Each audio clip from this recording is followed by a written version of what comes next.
Christians are being hunted down and massacred across Syria. Did you know that? Are you aware of this story? Probably not, because the mainstream media won't cover this story for some reason. I don't know why. This is happening around the world, but right now in Syria, it is most acute. Over the weekend, 1 hour after this church service, look at these little kids carrying up the candles on the staff here. These little kids, one of them carrying the cross.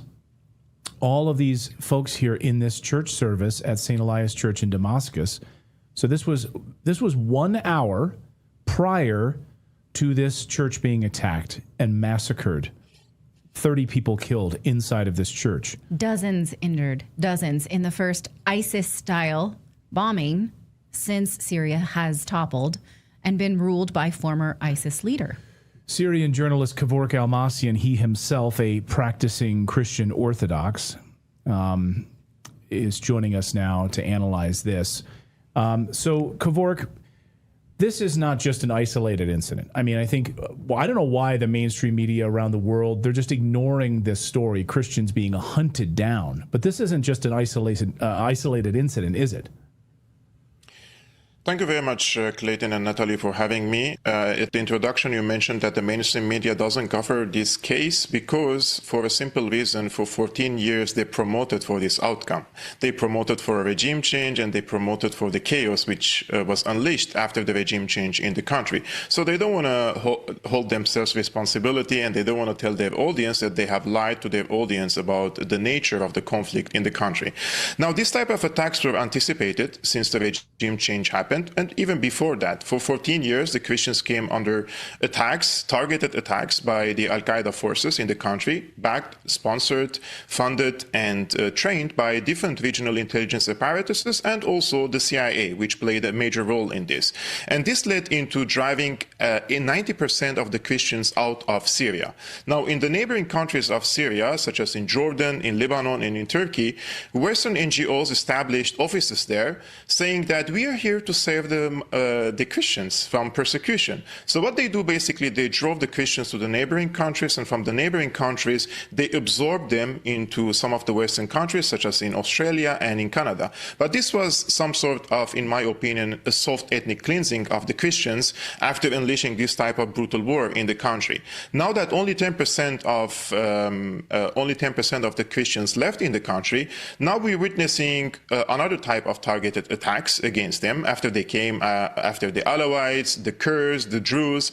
Now they're coming after the Christians. So sending suicide bombers into a church, blowing it up completely, killing the worshippers there. And this act of intimidation, of course, only aims at driving the rest of the Christians out of Syria, because the ideology that Abu Muhammad al-Jolani, who is now the self-selected president of Syria, goes back at least 800 years from now. And he believes in the teachings of Ibn Taymiyyah. And Ibn Taymiyyah believes that first, this Al-Qaeda ideology, people should purify their own domestic house from the minority Islamic sects. And when they are done with them, they have to come after the Christians, after the Jews, and after other religions. So this is just a logical, in my opinion, development, what is happening in the country after installing a person who personally believes in this. And the evidence and the proof of it is when the terrorist attack happened and 30 people were killed inside the church, Jolani issued a statement.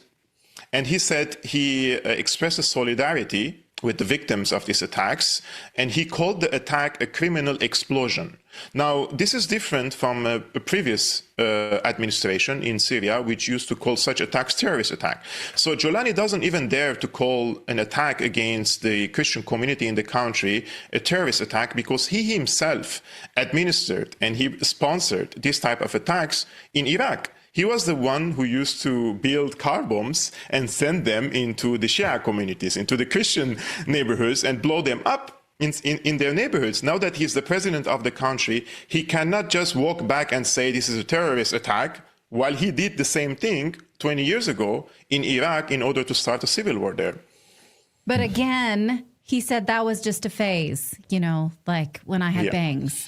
Exactly. He reformed. Yes. And back in March, we discussed the 900 Alawite civilians who were massacred under his watch. And he released this statement that he announced the formation of a fact-finding committee regarding these events. What happened when I asked you about this? You gave us a guttural laugh. That was your response to it. So is there anything that came of this fact-finding other than it's happening? Actually, the numbers exceed the 10,000 Alawites who were slaughtered by his regime. And he formed a committee saying that he will investigate the case. And he gave 3 months for the committee to conclude the investigation. After 3 months, he extended it another 3 months. So we are now in the 5th month and nothing came out yet, which means when you are the ruler of a country and you're giving time after time after time for militants to commit such atrocities, you're basically tacitly and openly, you're encouraging them to continue this type of atrocities against the religious and ethnic minorities in the country. Nowadays, I receive daily messages and phone calls from friends, colleagues, family in Syria. They're all desperate. They don't know what to do. And most of the people who are stuck now in the country, they are from the poorer classes in the country. They don't have any means to leave the country and go, let's say, to another place or to relocate or pay a smuggler to come to Europe. And ironically enough, if you remember the big refugee crisis in Europe in 2015 and 2016, and back then all European countries opened their doors. And now where are the European countries from the Christians of Syria? Why aren't they receiving refugees or give them any protection after now that they are the ones targeted by these terrorist attacks? We don't see any politician in Europe or in the West talking about it. We don't see the mainstream media is talking about it. But I personally urge at least Greece and other countries who have an invested interest in the Greek Orthodox community in the country to at least give them temporary protection in their own countries before the situation gets better. Because from the current moment, from what I see, what is happening in the country, that there is a persistent attempt to cleanse the country from the infidels and from those who call them they have deviated from the rules of God. Therefore, the Christians who don't have any militias to protect themselves, they don't have any political power, they don't have a political party, and they don't have any regional power on their back, they are left alone in the country. They have no one basically to back them, support them, and assist them in the security, because trusting Jolani in this case is very delusional and it's very dangerous, because he's the same guy who is sending cars to the Christian neighborhoods, and they put big microphones and big speakers and calling the Christians to convert to Islam or to their ideology. And after all these incidences happening and provocations against the Christians, now that it ended up with a terrorist attack, now Christians going to the streets and calling for justice, and they're protesting against the Jolani regime. But be sure that this type of protests will lead to further persecution and prosecution of the Christians in Syria, because Jolani is not tolerant towards such, this type of, for example, protests against Jolani, because they say we reject this type of terrorism and we reject the foreign fighters. Clayton and Natali, you know that we have thousands and thousands and thousands of multinational takfiri terrorists in Syria, and when the Syrian regime was asked, what are you going to do about them? They said, they helped us in the revolution, so we have to settle them in the country. And he wants to give them Syrian citizenship, and he has given them senior positions in the Syrian army. So we have people from Chechnya, we have people from Xinjiang, the Uyghurs, we have people from Pakistan, and one of the suicide bombers was from Pakistan, who blew up himself in a Syrian church. And President Trump, he agreed on this plan, because otherwise, what are they going to do with these thousands of jihadists in Syria if they're going to send them back to their own countries or probably relocate them to other places? These people are very anarchic, they are very terroristic, they are very radical. Wherever they go, they could wreak havoc. Therefore, they decided to settle them in Syria, give them Syrian citizenship, and let everyone forget about it. And now these multinational takfiris are blowing themselves up among the Christian communities. Take a look at this headline from DW.com. Attack on Christians. And again, this is just how the mainstream media portrays this. Attack on Christians threatens Syria's post-war cohesion. And I'll read you the byline, which says, Syria's new president has promised to replace the Assad dictatorship with a multi-religious society where all faiths are represented. Sunday's terror attack in Damascus shows us how much work remains to be done. So the mainstream media is, of course, spinning at the, Syria's new president has promised to replace the Assad dictatorship with a multi-religious society. It's going to be a utopia. Who funds this outlet? Who funds this outlet, Clayton? Is the German government. This is not even an independent outlet. They are funded by the Foreign Ministry of Germany, and they tell them exactly how to report about these cases. And one of the first European foreign ministers who flew to Damascus trying to shake hands with Jolani was the former foreign minister of Germany, Annalena Baerbock, whose ministry funds this this outlet. Now that she's out of power, it's still the same. Faces change, but similar people come to power, and they're still funding this type of mainstream media outlets, and they're trying to create a perception that there is a chance, let's give him a chance. What is he going to do? The truth of the matter is they accepted Jolani because he said, I will not attack Israel. I will break the axis of resistance. I will seal the borders with Hezbollah. I will make life easier for Israel in the region, and I will normalize ties with them. I will condemn Iran, and I will not condemn Israel. So everybody was excited about him when he came to power. And that's what he's basically doing. He is reorienting the geopolitical posture of Syria, let's say, from pro-Russia, pro-Iran, pro-BRICS into pro-NATO and pro-WEF position, for example. And accordingly, everybody accepted him. If he kills all the Christians in Syria, there is no problem about that. Who is shedding crocodile tears now on the Christians in Iraq? 90% of them were also driven out of their country after the 2003 war. And nobody speaks about them now after 20 years. And similar thing will happen to the Syrian Christians in 10 years and 20 years. Everybody will forget about them because other countries will absorb these Christians into their countries, and the story is done, and the goal of the regime change war has been materialized. This is the main issue. It is about geopolitics and finances and money, and it has nothing to do about human rights. If Jolani is committing atrocities or violating human rights, it's okay. He's their ally.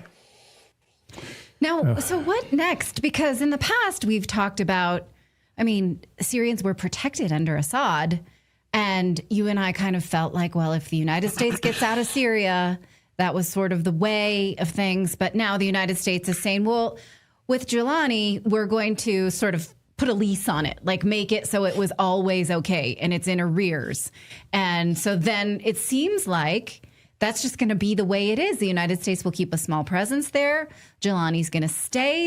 I don't see any, what's going to happen? I don't see any let's hope for this at all. Yeah. The U.S. Army is finalizing a long-term deal with Jolani to stay in the country permanently for a long time. They want to stay in the eastern shore of the Euphrates, where most of the oil and the gas is, because American companies are going to extract this oil, process them, recycle them, and sell them, of course. So it's a big profit for them, and the American soldiers, boots on the ground, are going to be protectors, basically, of these oil fields, and their proxies, the Kurdish-led Syrian Democratic Forces there, because what the Americans want to do is to create spheres of influence in the country on the eastern shore of the Euphrates, which is 1/3 of the country, where the American occupation forces are located. They are going to receive now a legitimacy from the current regime in Damascus, so they stay there for the sake of the oil and the gas. And the rest of the country can screw itself because they don't have much of natural resources. They don't have the food basket. They don't have the carbohydrates. They can just continue living under Jolani. And this is where Turkey, Qatar, Saudi Arabia, and Israel, basically, they are endorsing this Jolani rule because he's the one who is going to make the shift. This is a historic shift. Since World War II, since the end of World War II, and since the independence of Syria, we have had over probably 13 or 14 different presidents and leaders in the country, and none of them succeeded or managed or wanted to reorient Syria on the side of the transatlantic alliance. And this is what Jolani was tasked to do, and that is why they accepted him to come to power. And this is great news for the transatlantic movement in alliance in the Middle East, because now that with this conflict between Iran, a war between Iran and Israel, they have now an open airspace over Syria. Therefore, the Israeli forces can fly over the Syrian airspace and bomb Iran on the borders with Iraq. Before that, under Assad, he closed his airspace, and since 2018, the Israeli fighter jets didn't dare to penetrate the Syrian airspace because of the complicated and sophisticated Syrian airspace. But once Jolani came to power, Israel destroyed all the air defenses of Syria, and Jolani basically inherited the militia. He doesn't have any army, he doesn't have tanks, he doesn't doesn't have artilleries or air force or air defenses.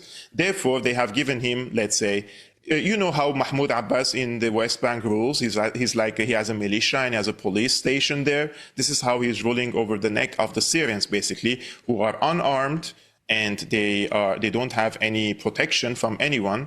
That's why the future is very, very, very dire. And we're speaking about Syria. We're speaking about Palestine. Those places are the birthplace of Jesus Christ. And Jesus Christ walked through the streets of this neighborhood. And therefore, it has a very big historical and cultural and religious significance, something that if it's wiped out from Syria, it could also lead into another domino effect to other regions, to countries that claim, their leaders claim that they are Christians. So if you're a Christian and if you care about the future of Christianity, you should not only just make noise about the victims. No, we have to lobby and pressure against this type of catastrophic policies coming from whether Washington or Tel Aviv, regime change, destruction, chaos, and then create a vacuum for these ISIS and Al-Qaeda types to take over, just like they did in Iraq. And now they wanted to copy it in Iran. But in Iran, they say, no, it's different in Iran. This time is different in Iran. It's not going to be like in Syria or in Iraq. But I would say it would be worse because 92 million people live in Iran. And there are multiple different ethnic and religious groups in Iran. So if you create a power vacuum, and if there is a mistrust or there is a security event in the country, everybody will start protecting itself, carrying arms, fighting against each other. So how many refugees could create this out of 92 million people to all these influencers in the United States who say, we don't want refugees, we don't want migrants, but every time there are the drums of war, they join it and they want to attack another country. And they create the same problems that they say that they don't want to face or address in their own countries. That's ridiculous, in my opinion. Yeah, it's shocking when we go in and destabilize a country like Somalia, and then suddenly we wind up with all kinds of Somalian refugees, or Iraq. Then we have all sorts of Iraqi refugees. It's amazing how that happens, and they pour into our country. You Christians are under attack. I mean, I saw a study today, 1 out of every 7 basically being persecuted around the world right now. And the story, for whatever reason, just not getting any coverage in the mainstream media. So you have to come to alternative media like what Kevork does at Syriana Analysis or what we do here at Redacted. So Kevork, thank you so much for your courage. Thank you for your brilliance. One of the few, really one of the great Syrian voices that we can turn to get the truth about this. Thank you, Kevork. Great to see you as always. Thank you so much. And thank you so much for shedding light on this. You were one of the very few journalists with big platforms who continuously speaking about Syria. It's very important, in my opinion, for the journalists to speak about such cases. Well, yes, we believe so. Thank you so much, Kevork. Absolutely.